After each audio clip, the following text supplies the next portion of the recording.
नमस्कार दोस्तों, आज मैं बात करने जा रहा हूँ बगलामुखी साधना में कुछ अवरोध आते हैं जिनको आप लोगों को सामना करना पड़ता है। बगलामुखी साधना जो है एक बहुत शक्तिशाली तांत्रिक साधना है। ये विशेष रूप से विरोधियों को परास्त करने के लिए और शत्रु को समाप्त करने के लिए और जीवन के विभिन्न संकट जो आते हैं उनको दूर करने के लिए की जाती है। बगलामुखी साधना में आने वाले अवरोध कई प्रकार के हो सकते हैं, जिनमें से मानसिक अवरोध, शारीरिक अवरोध, तांत्रिक अवरोध कुछ मुख्य हैं। मैं उनके विषय में आपको बता रहा हूँ। पहला अवरोध होता है मानसिक अवरोध। साधक का मन अशांत होता है, चिंताओं और भय से भरा होता है। ये भी मन में ये अवरोध माना जाता है। ध्यान साधना में एकाग्रता की कमी होती है। मन में संदेह और शंका हो तो भी साधना सफल नहीं होती है। इन अवरोधों से अगर आपके मन में है तो साधना को सफल होने में संदेह होता है। शारीरिक अवरोधों में अगर हम बात करें तो शारीरिक थकान, कमजोरी से साधना प्रभावित होती है। साधना के समय उचित आसन और मुद्रा में बैठना चाहिए। ये भी एक अवरोध में ही आता है। किसी भी प्रकार की शारीरिक बीमारी हो, दर्द हो तो इससे साधना में अवरोध उत्पन्न होता है और साधना सफल होने में संशय रहता है। अब मैं बात कर रहा हूँ तांत्रिक अवरोध की। बगलामुखी पूजा में तांत्रिक अवरोध का भी एक अपना स्थान है। नकारात्मक ऊर्जा का प्रभाव जो साधना के दौरान बाधा उत्पन्न कर सकता है आपके साथ, ये आपको विशेष ध्यान रखना है। अगर जहाँ पर आप पूजा कर रहे हैं वहाँ पर अगर नकारात्मकता है तो आपकी पूजा में निश्चित ही अवरोध आएगा। दोषपूर्ण असामान्य साधना विधियों का पालन। अगर आपकी जो विधि है वो वैदिक जो बताई जाएगी उस तरीके की आपके गुरु के अनुसार नहीं है तो उसमें भी आपको अवरोधों का सामना करना पड़ सकता है।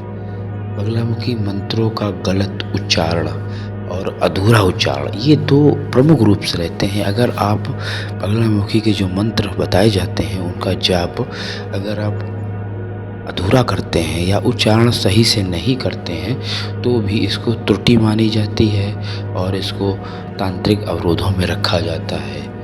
और इसके साथ में एक और मुख्य प्रमुख अवरोध रहता है कुंडलिनी दोष।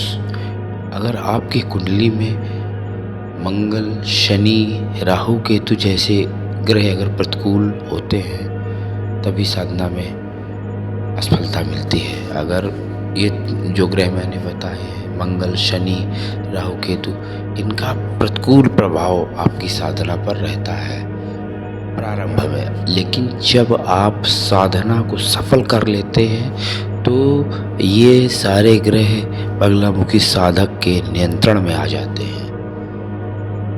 कुंडली में ग्रहों की स्थिति को दोष जानकर ही साधना करना चाहिए। ये एक कुंडली का दोष होता है जो आप अपनी कुंडली से जो है किसी भी योग्य जो ज्योतिष होता है उससे आप निकलवा सकते हैं। साधना का समय और स्थल, ये भी इनसे भी कई अवरोध उत्पन्न हो जाते हैं। यदि साधना का समय मुहूर्त अगर आपने सही से नहीं क्लियर करके लिया है तो परिणाम जो होंगे वो प्रभावी नहीं अच्छे मिलते हैं। बगलामुखी साधना में शांत और सिद्ध स्थल का ही चयन करना चाहिए क्योंकि अनुकूल वातावरण का साधना पर सीधा प्रभाव दिखाई देता है। तो आपको साधना का स्थल कैसा है और समय क्या है, इन दो कारक बहुत ही प्रभावी होते हैं और साधना के अवरोधों में इनका भी प्रमुख स्थान रहता है। और छठा और अंतिम जो होता है वो है साधक का आचरण और मानसिकता। यदि साधक के जीवन में पवित्रता, संयम की कमी हो तो वो भी अवरोध ही समान समझा जाता है। जैसे असत्य बोलना, किसी का बुरा करना, तामसिक आहार का सेवन करना, ये साधना में जो है बाधा डालते हैं। तो आपको जो ये हमने ऊपर 6 प्रकार के अवरोध बताए हैं इनका विशेष ध्यान रखना है।